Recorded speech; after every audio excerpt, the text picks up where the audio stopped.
Okay, back for another episode. Today we're going to talk about track maps and how to plan your route at home on your laptop and then transfer it onto your Garmin GPS unit using track maps and Basecamp. So, yeah, I have had this Garmin Oregon for about 6 years now. Turns out I had to upgrade it through, what was it? It is Garmin Express. So if you currently have a GPS unit, say you bought it 5 years ago or so, you may need to update it through Garmin Express. Free download. Put your device into the program and it will automatically update according to your GPS model that you currently have. You won't need to do this if you just recently bought a brand new GPS Garmin, but since mine's 6 years old, I had to do that. So that's what I had to do. Moving along here. So I purchased Trakmaps back in 2016. I haven't upgraded so in 6 years. So this year I decided to upgrade.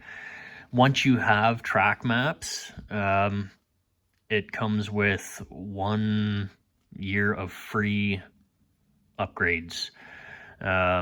So once you register through Trakmaps, they will send you updates if there are any, and yeah, that's all free for 1 year.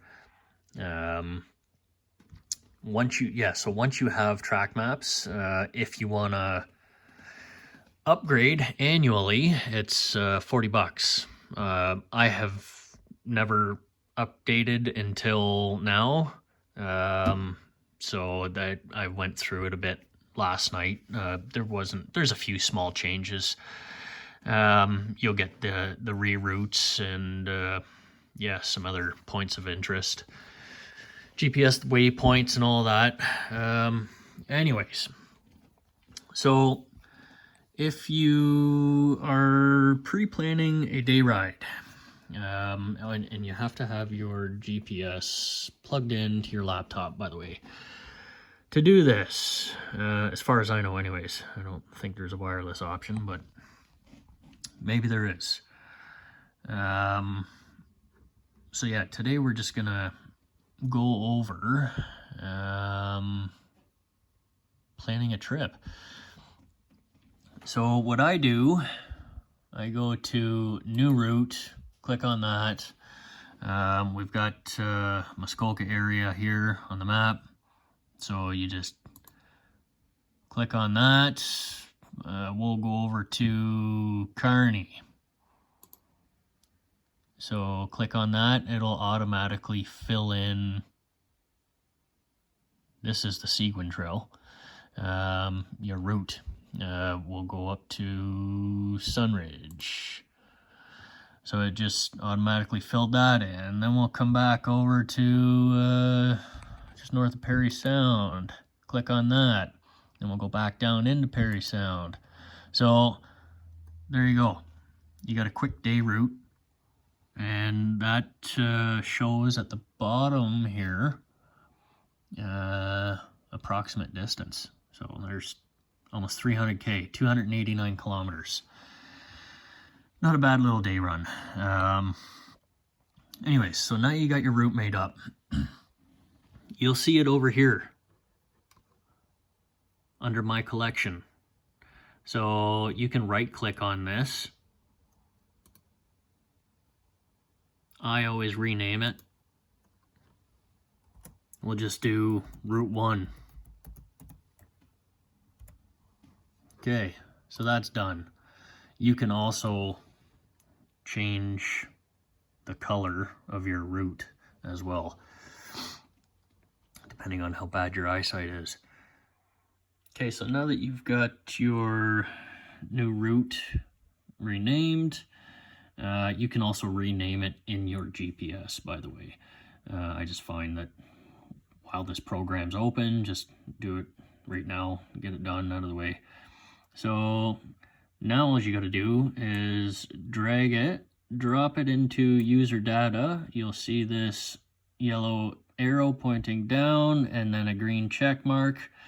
Your track has now been transferred to your GPS unit. So yeah, it's that simple. You can also, once you've, because I always suggest starting by clicking and using new route, because it will automatically fill in the trails for you. If you click on new track, it will not do that for you. It will only take you from point A to point B in a straight line.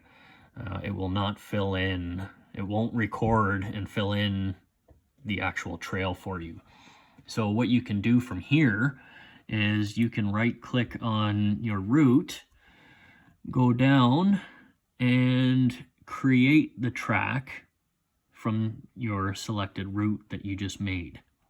So we'll do that. There. Now you got Route 1. So we'll click on this, drag it up, drop it into user data. Yellow arrow pointing down, green check mark, done.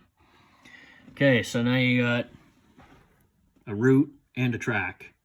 So yeah, always start by clicking on new route to plan your day ride, and then if you want, you don't have to, then you can switch it over to a track from there. But yeah, so now both will be into your GPS unit. So we'll just turn this on. And I'll show you where to find both of them on this model. I'm not sure about other models, but yeah, let's see here. Okay, so there's my home screen. So route planner. So there it is, Route 1. View map.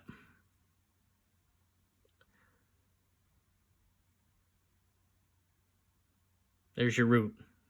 So you don't have many options. You got view map, elevation plot, change name, delete route under route manager. I don't really use route manager. I always switch it over to track. So then I can pull it up under track manager. There it is there, Route 1. Okay, view map, elevation plot, show on map. I can change, I can set the color, change the name. I can do a whole bunch of stuff through track manager. It's much easier. So we'll just view map. There it is. It's hard to see because it's a different color.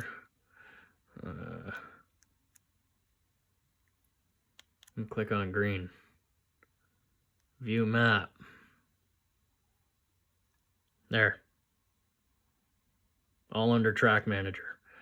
So yeah, once you're ready to start your day trip, just click on go and follow the arrow, basically. It's that simple. Yeah, so that's pretty much it for creating a loop using Garmin Basecamp and Trakmaps. I also had to upgrade Garmin Basecamp. It just did it automatically for me because it was probably out of date as well. But if you're getting a Garmin Basecamp program for the first time, you won't have to do that. So that's it, guys and girls. Yeah, I thought about getting a bigger GPS unit like a Zumo. I think it's 5 or 5.5 inch screen. My wife and I, we did demo a couple Polarises with the 7S display, and I will admit that 7S display is a thing of beauty. It's so nice having that big screen. But this works, and you really only need it to just quickly glance down and see where your next turn is. But yeah, I will admit that 7S display is nice. Anyways, that's for another topic. Yeah, if you have any questions or comments, leave them below. I'll answer them as best as I can, but that's just a quick rundown on creating a day trip and transferring it from your laptop into your GPS. That's it for today's video. Thanks for tuning in. If you got any questions on Garmin Trakmaps, Garmin Basecamp, let me know. Anyways, thanks for watching.